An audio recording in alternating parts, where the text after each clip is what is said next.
Greetings, adventure travelers and fellow keepers of the lake. How are you all doing?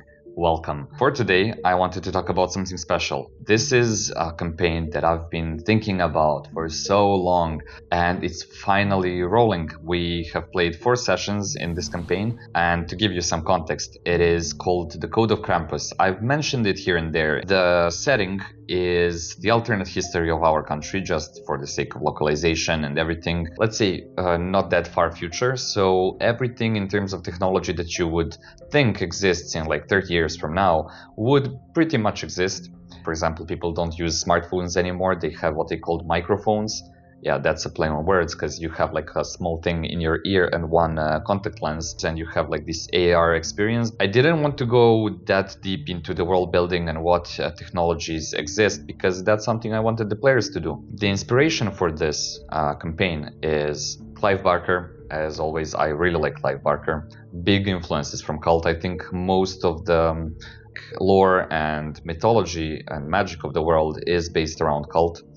But the system from Cult wasn't something that I was happy with for this sort of game, because one of the inspirations is also Mr. Robot and La Casa de Papel. Even though the campaign will be heavily narrative and most of the hard decisions and challenge will be in between people, regular people like you and me, I really wanted there to be at least some tactics. So the system we ended up going with is the OGL version of Call of Cthulhu, called it Cthulhu Eternal. And if you look at the character sheet, it looks very complicated. So what I've done is some of the skills I've combined into one. And for the initiative, we have gone with something similar to Crown and Skull. I knew that I want my first session to be a heist, a bank heist. I will make a video about that bank heist. I think it's a really cool bank heist, and the quirks and everything. Oof, such a good session that was. But for now, let's focus on the session 0. So my goals for this session 0 was to inform the players about the setting. Of course, to make characters that are compatible with the world and that will swim in that world, and to have a small 15-minute roleplay with each of them, just so they can get involved and get a hook for that heist.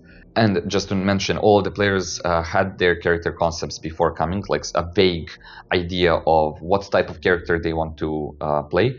I decided to have 1 hour of solo time in the game room with each of the players. First, I would ask, how strong do you think your character is? And I had this table, I will put it on the screen somewhere, that says these are the numbers for strong, these are the numbers for someone who can't even lift a house cat. I didn't want them to roll anything, it was like a point-buy system, but I would ask questions and I would assign numbers. Any points that were left after my questioning were given to them to assign as they wish, and that math part was done. Then I really wanted them to have disadvantages and dark secrets from Cult. Now, dark secrets was something that was very interesting to hear from players, because each of them had their own notion of what a dark secret is. Some would go really visceral and very dark. Others would be more casual with it, and that gives me a sort of a scale of how their character's internal compass detects what is dark and what is not. And I love to do this in other games as well. So if we're playing a fantasy game, something playful, something heroic, having a dark secret can be something that will automatically, subconsciously be adjusted to this level in the player's mind. So when they give you a dark secret, it's still something that you can work off of, something that other players don't know about this character. So it's an interesting topic. I gave them the ability to choose from some dark secrets or to think of their own. All of them just figured out a dark secret that they want to have on their own. And I told them that something in their life has to be connected to this mega corporation called Krampus. Overall, they all created a very similar connection to that company. It's always tied to the parents. It gave me something to work off of. After that, I asked for advantages and disadvantages, not because I wanted them to have mechanical impact, but I really wanted this to be just a narrative thing. They picked some. For some, I took them into account. For others, I tweaked them a bit. I'm adding all of this information into their personal files that I'm making in Obsidian, and I'm making an intrigue map. Another thing that I stole from Cult was archetypes. Regardless of what they want their character concept to be, I asked them to read the part about archetypes from Cult and tell me which archetype they see their character as. This does two things. One, it really crystallizes the picture in my mind of what type of character they want to play, and another is it kind of steers them into the dark direction that Cult is known for, because all the archetypes, they have their dark quirks, so the players are already, even without my guidance, steered into that darker directions. Now when we got those very character strict things out of the way and we got the math out of the way, I was focusing on their connections in the world. Cthulhu Eternal has this bond mechanic that we're loosely using. I was just focusing on the fact that you have bonds. And bonds can be individual bonds and community bonds. Individual bonds are your loved ones, your family, your friends, some connections that you have with people in this world. And community bonds are your connections to any organizations. I have made, I think, around 5 or 6 organizations. I didn't want it to be just hey, here's the list, so now pick and choose who you want to be connected to which organization. I told the players, you have 4 bonds, you can choose either organizations or individuals. Most of them had 3 individual bonds and 1 community bond. And for organizations, I would ask questions. How do you feel about strip clubs? Do you see yourself working in one as a dancer or a doorman? And if they say well, a bouncer, I would say, okay, so you're a buff type of person, you're morally vague because you would be a bouncer there, so would you see yourself as part of a criminal group? How do you feel about authority? Do you have children? Well, how would you feel if your child disappeared? The 20 question game, you know about that. So I would just select the perfect organization and I would tell them at the end, this is the organization you're perfect for. These are their values. This is how they function. Do you see yourself being a part of that organization? And mostly the answer is yes. So for the individual bonds, I asked, who is a person that you love the most in your life? Who is the person you hate most in your life? Do you have friends? Who's your best friend? Where does your best friend live? Where do you live? And with those questions, I somehow position them, their houses, their place where they stay and live in the world. And I've created bonds that they're connected with. These bonds are then used later before every game. Each player has a 15-minute interaction with the bond, and that interaction gives back sanity to them. If you don't know what the sanity mechanic is in Call of Cthulhu, just Google it. It's when you see something shocking, you go insane, and this number that governs when you go insane is basically sanity. So I would always have this prologue before the game to recover some sanity. And bonds are a perfect way to build a relationship with someone and build your connection with the world before each session. Then we would focus more on questions about the world. What is your favorite place to sit down and relax at? What is the place you visit the most? Most of the players came up with a pub or a bar, and for those clubs and bars, I have asked them to create a playlist of music that is being played there. And to my surprise, they actually did it. So I printed out the posters, ads for these places, and put them around the room. I will show you a picture of that on the screen. And they've put their QR codes to their playlists on it as well. Just a small nod to their creativity. It's always fun to see the smile on their faces when they see it. Then I would ask, okay, what is one thing in 2055 that is a norm? People have it, but you couldn't imagine yourself living without it. Not a pacemaker that you really can't live without, but this blender that can make broccoli smell like bananas is something I can't imagine myself living without. That sort of stuff. So what my players came up with, one of my players, the first one, he said he wants an alco vape. The alco vape is basically a vape that you smoke, but it has alcohol in it instead of nicotine. So we said, well, that's not really technologically advanced, but he really wanted it, and he wanted it to be healthy.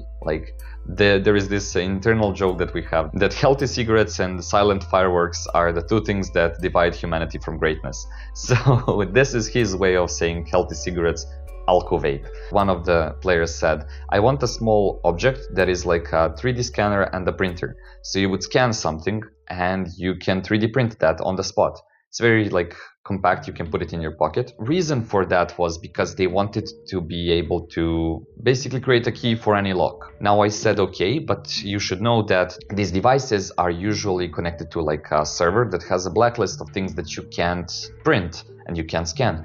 And if the police find this rigged version of this device, they might arrest you. So that was the trade-off. One of the players said that the invention would be an app on the App Store for your microphone that blocks your thoughts and lets you sleep without having dreams. Apparently, there is a way to block your thoughts with microphones. I allowed it, I said why not, and my idea is that players can come up with microphone apps anytime during the game, but it must be something that you can see being available on like the Apple Store or Google Play. The final invention was something that's like a rectangular thing that you put on your shoulder, and it takes a small blood sample from your arm and it has a small screen on it and writes out the whole diagnostics. Like when you do blood analysis, it just does that on the spot. So then we go from world building to really personal things. The first question I would ask is, what's your nickname? How did you get it? What is your most prized possession? How have you been coping with stress? What is your stress relief method? Have you done any illegal substances? Are you abusing something? Which relative of yours do you fear the most? Or have you been victimized by any gang members or policemen in the past? Why? I think I will compile a list of a bunch of questions that you can ask your players before the game. I will put it in the description, and if you want to chat about these things more, we have a Discord channel now, so the link for that is in the description as well. We're trying to build a place of pure creative freedom where a lot of GMs and writers and designers get together and exchange ideas, support each other, and collaborate. So Discord plug out of the way. When you ask these questions to your players, they actually sit down and think about it, and their character starts to become three-dimensional. I really enjoyed that process. And when we're done with that, how does this make you feel, therapist part of the session 0, I would run a small 15-20 minute game for them, just for them to try out the characters, to feel the vibe of the world a bit and get the hook for the session 1. Every player had something else happen. One of the players lost their parents. They think it's tied to Krampus in a way, and they were sitting in this bar, and a hooded man comes in a nice suit but with a hood on and sits next to them, orders them a drink. They start talking, and at one point the hooded man turns their gaze towards the player, and you can see it's a humanoid robot like the Tesla bot, for example, and it has a screen. On that screen you can just see a silhouette of a man talking, and they start the conversation with the player about their parents. They take out a file with some confidential info that only Krampus would have on their parents. The player is intrigued, and then the robot predicts a couple of things that will happen in the next 10 minutes. The player is, of course, suspicious of this, but all those things happen the exact way that the robot described them. After this, the robot man contacts them again and says, I have a job for you. I can help you find your parents, but you have to do something for me. A package with everything you need is in your house already.